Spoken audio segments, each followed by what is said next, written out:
আসসালামু আলাইকুম রহমতুল্লাহি ওবারাকাতু। আরবি ভাষায় আরও একটি নতুন ভিডিও নিয়ে হাজির হয়েছি আপনাদের মাঝে। তো দীর্ঘদিন সমস্যার কারণে আমি আপনাদের ভিডিও দিতে পারিনি। ইনশাল্লাহ এখন থেকে কন্টিনিউ আপনাদের ভিডিও আপলোড দেব। তো প্রিয় ভিউয়ার্স, যারা এখনও চ্যানেলটি সাবস্ক্রাইব করেনি, চ্যানেলটি সাবস্ক্রাইব করে পাশে থাকবেন এবং পাশে থাকা বেল আইকনটি বাজিয়ে রাখবেন, যাতে করে নতুন ভিডিও আপলোড দেওয়ার সাথে সাথে সবার আগে আপনি পেয়ে যান। তো আর কথা বাড়াবো না, চলুন শুরু করি মূল ভিডিও। আজকের ভিডিওটি খুবই গুরুত্বপূর্ণ, আমি আশা করছি নতুনদের জন্য। তো দেখেন, আয়না, যে আয়না দিয়ে আমরা মুখ দেখি, এই আয়নাকে আরবিতে বলা হয় মির আ। আরবিতে বলা হয় মির আ। ওকে, তারপর হচ্ছে চিরুনি, যে চিরুনি দিয়ে আমরা চুল আঁচড়িয়ে থাকি, এই চিরুনিকে আরবিতে বলা হয় মিশতা। কি বলা হয়? মিশতা।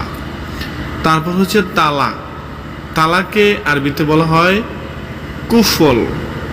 কুফল, তালাকে আরবিতে বলে কুফল। তারপর হচ্ছে চাবি, চাবিকে আরবিতে বলা হয় মুফতা। মুফতা, মুফতা হচ্ছে চাবি। বেল্ট, যে বেল্ট আমরা প্যান্টের সাথে পরে থাকি, এই বেল্টকে আরবিতে বলা হয় হিজাম। হিজাম, হিজাম হচ্ছে বেল্ট। তারপর হচ্ছে ছাতা, যেই ছাতা আমরা রোদে বা বৃষ্টিতে ব্যবহার করে থাকি, এই ছাতাকে আরবিতে বলা হয় মুজল্লা। কি বলা হয়? মুজল্লা। ছাতাকে আরবিতে বলা হয় মুজল্লা।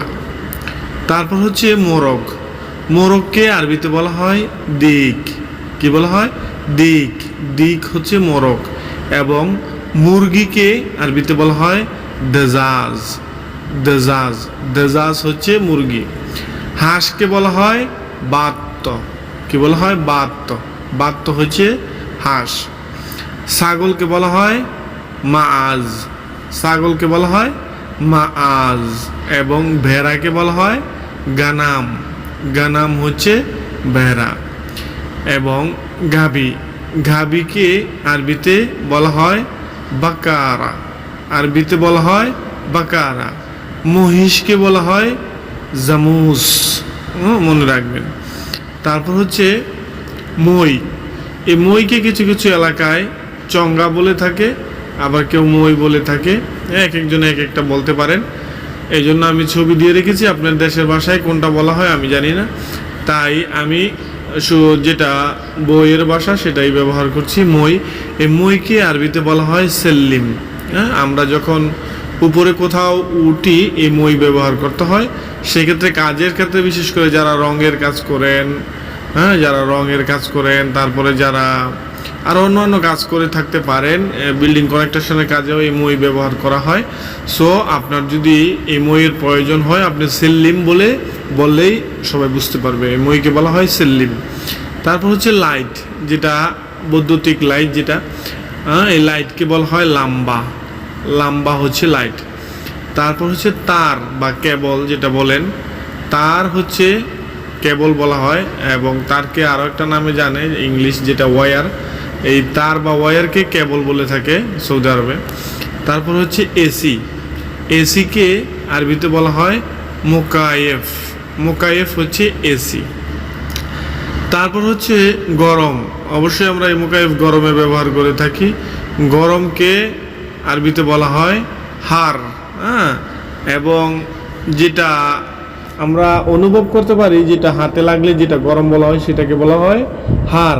এবং সচরাচর যেটা আমরা বাইরে কাজ করি, যেটা যেই রৌদ্রের তাপমাত্রা আমাদের শরীরে লাগে, এটাকে বলা হয় হারারা।